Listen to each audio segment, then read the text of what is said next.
Et pourtant, j'ai pensé depuis que si monsieur Vinteuil avait pu assister à cette scène, il n'eût peut-être pas encore perdu sa foi dans le bon cœur de sa fille, et peut-être même n'eût-il pas eu en cela tout à fait tort.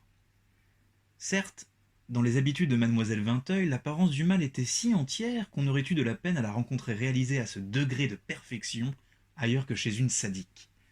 C'est à la lumière de la rampe des théâtres du boulevard, plutôt que sous la lampe d'une maison de campagne véritable, qu'on peut voir une fille faire cracher une amie sur le portrait d'un père qui n'a vécu que pour elle. Et il n'y a guère que le sadisme qui donne un fondement dans la vie à l'esthétique du mélodrame. Dans la réalité, en dehors des cas de sadisme, une fille aurait peut-être des manquements aussi cruels que ceux de mademoiselle Vinteuil envers la mémoire et les volontés de son père mort, mais elle ne les résumerait pas expressément en un acte d'un symbolisme aussi rudimentaire et aussi naïf. Ce que sa conduite aurait de criminel serait plus voilé aux yeux des autres et même à ses yeux à elle, qui ferait le mal sans se l'avouer. Mais, au-delà de l'apparence, dans le cœur de mademoiselle Vinteuil,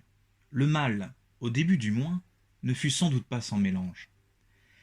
Une sadique comme elle est l'artiste du mal, ce qu'une créature entièrement mauvaise ne pourrait être, car le mal ne lui serait pas extérieur, il lui semblerait tout naturel, ne se distinguerait même pas d'elle. Et la vertu,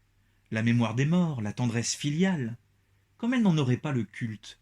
elle ne trouverait pas un plaisir sacrilège à les profaner. Les sadiques de l'espèce de mademoiselle Vinteuil sont des êtres si purement sentimentaux, si naturellement vertueux, que même le plaisir sensuel leur paraît quelque chose de mauvais, le privilège des méchants. Et quand ils se concèdent à eux-mêmes de s'y livrer un moment, c'est dans la peau des méchants qu'ils tâchent d'entrer et de faire entrer leurs complices, de façon à avoir eu un moment l'illusion de s'être évadés de leur âme scrupuleuse et tendre, dans le monde inhumain du plaisir. Et je comprenais combien elle l'eût désiré, en voyant combien il lui était impossible d'y réussir. Au moment où elle se voulait si différente de son père, ce qu'elle me rappelait, c'étaient les façons de penser, de dire du vieux professeur de piano. Bien plus que sa photographie, ce qu'elle profanait, ce qu'elle faisait servir à ses plaisirs, mais qui restait entre eux et elle et l'empêchait de les goûter directement, c'était la ressemblance de son visage, les yeux bleus de sa mère à lui, qui lui avait transmis comme un bijou de famille, ces gestes d'amabilité qui interposaient entre le vice de mademoiselle Vinteuil et elle une phraséologie, une mentalité qui n'était pas faite pour lui et l'empêchait de le connaître, comme quelque chose de très différent des nombreux devoirs de politesse auxquels elle se consacrait d'habitude. Ce n'est pas le mal qui lui donnait l'idée du plaisir qui lui semblait agréable, c'est le plaisir qui lui semblait malin. Et comme chaque fois qu'elle s'y adonnait, il s'accompagnait pour elle de ces pensées mauvaises qui le reste du temps étaient absentes de son âme vertueuse, elle finissait par trouver au plaisir quelque chose de diabolique, par l'identifier au mal. Peut-être mademoiselle Vinteuil sentait-elle que son amie n'était pas foncièrement mauvaise, et qu'elle n'était pas sincère au moment où elle lui tenait ses propos blasphématoires. Du moins avait-elle le plaisir d'embrasser sur son visage des sourires, des regards, fins peut-être, mais analogues dans leur expression vicieuse et basse à ceux qu'aurait eu non un être de bonté et de souffrance, mais un être de cruauté et de plaisir. Elle pouvait s'imaginer un instant qu'elle jouait vraiment les jeux qu'eût joués, avec une complice aussi dénaturée, une fille qui aurait ressenti en effet ces sentiments barbares à l'égard de la mémoire de son père. Peut-être n'eût-elle pas pensé que le mal fût un état si rare, si extraordinaire, si dépaysant, où il était si reposant d'y migrer, si elle avait su discerner en elle, comme en tout le monde, cette indifférence aux souffrances qu'on cause et qui, quelques autres noms qu'on lui donne, est la forme terrible et permanente de la cruauté.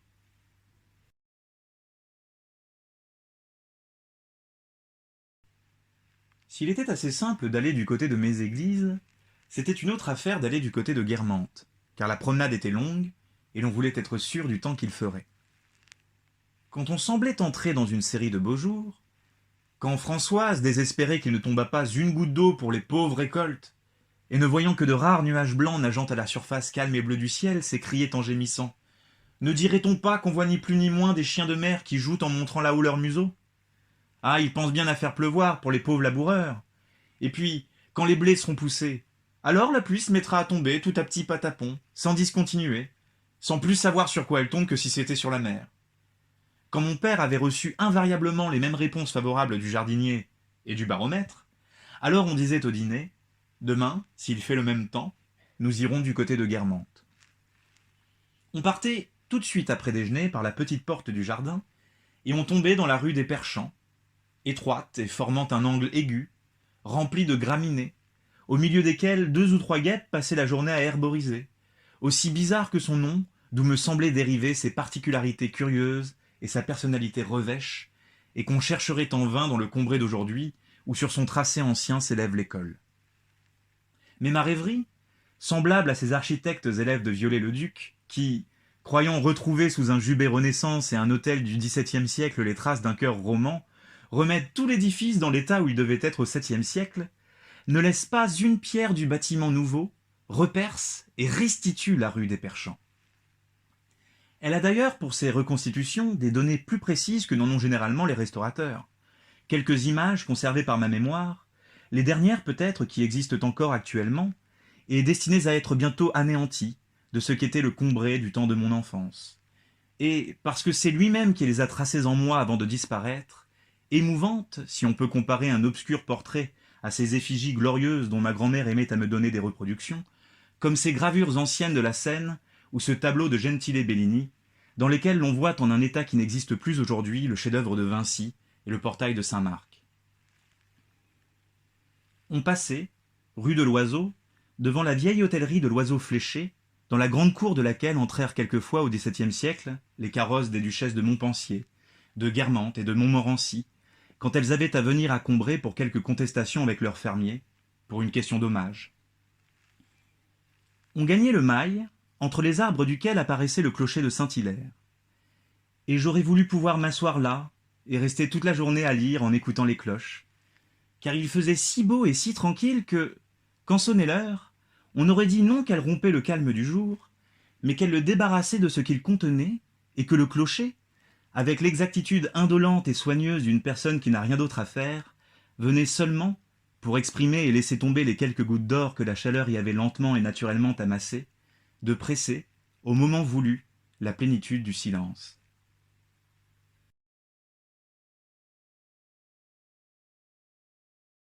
Le plus grand charme du côté de Guermantes, c'est qu'on y avait presque tout le temps à côté de soi le cours de la Vivonne.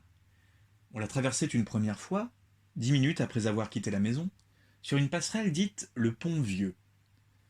Dès le lendemain de notre arrivée, le jour de Pâques, après le sermon s'il faisait beau temps,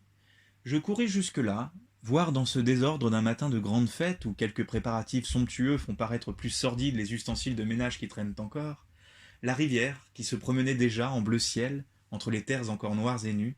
accompagnée seulement d'une bande de coucous arrivés trop tôt et de primes-verts en avance, cependant que, çà et là, une violette au bec bleu laissait fléchir sa tige sous le poids de la goutte d'odeur qu'elle tenait dans son cornet. Le pont vieux débouchait dans un sentier de halage qui, à cet endroit, se tapissait l'été du feuillage bleu d'un noisetier, sous lequel un pêcheur en chapeau de paille avait pris racine. À Combray, où je savais quelle individualité de maréchal ferrant ou de garçon épicier était dissimulée sous l'uniforme du Suisse ou le surplis de l'enfant de chœur, ce pêcheur est la seule personne dont je n'ai jamais découvert l'identité. Il devait connaître mes parents, car il soulevait son chapeau quand nous passions. Je voulais alors demander son nom, mais on me faisait signe de me taire pour ne pas effrayer le poisson. Nous nous engagions dans le sentier de halage qui dominait le courant d'un talus de plusieurs pieds. De l'autre côté, la rive était basse, étendue en vaste prés jusqu'au village et jusqu'à la gare qui en était distante. Ils étaient semés des restes, à demi enfouis dans l'herbe, du château des anciens comtes de Combray qui, au Moyen-Âge, avaient de ce côté le cours de la Vivonne comme défense contre les attaques des sires de Guermantes et des abbés de Martinville. Ce n'étaient plus que quelques fragments de tours bossuant la prairie, à peine apparents, quelques créneaux d'où jadis l'arbalétrier lançait des pierres,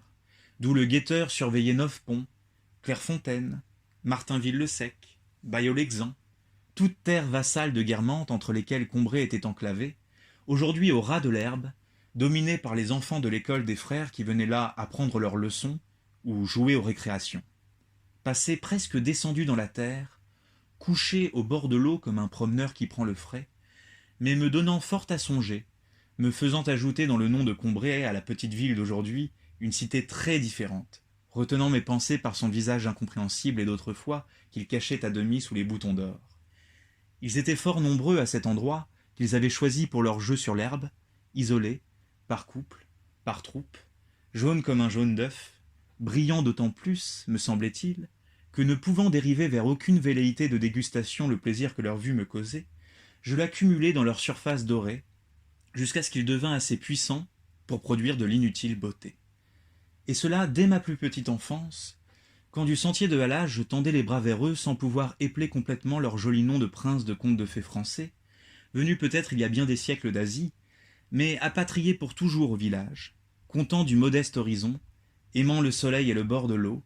fidèles à la petite vue de la gare, gardant encore pourtant, comme certaines de nos vieilles toiles peintes, dans leur simplicité populaire, un poétique éclat d'Orient. Je m'amusais à regarder les carafes que les gamins mettaient dans la vivonne pour prendre les petits poissons, et qui, remplies par la rivière, où elles sont à leur tour encloses, à la fois contenant, aux flancs transparents comme une eau durcie, et contenues, plongées dans un plus grand contenant de cristal liquide et courant, évoquaient l'image de la fraîcheur d'une façon plus délicieuse et plus irritante qu'elles n'eussent fait sur une table servie, en ne la montrant qu'en fuite dans cette allitération perpétuelle entre l'eau sans consistance, où les mains ne pouvaient la capter, et le verre sans fluidité, où le palais ne pourrait en jouir. Je me promettais de venir là plus tard avec des lignes, j'obtenais qu'on tirât un peu de pain des provisions du goûter, j'en jetai dans la vivonne les boulettes qui semblaient suffire pour y provoquer un phénomène de sursaturation, car l'eau se solidifiait aussitôt, autour d'elle, en grappes ovoïdes de têtards initiés, qu'elle tenait sans doute jusque-là en dissolution, invisible, tout près d'être en voie de cristallisation.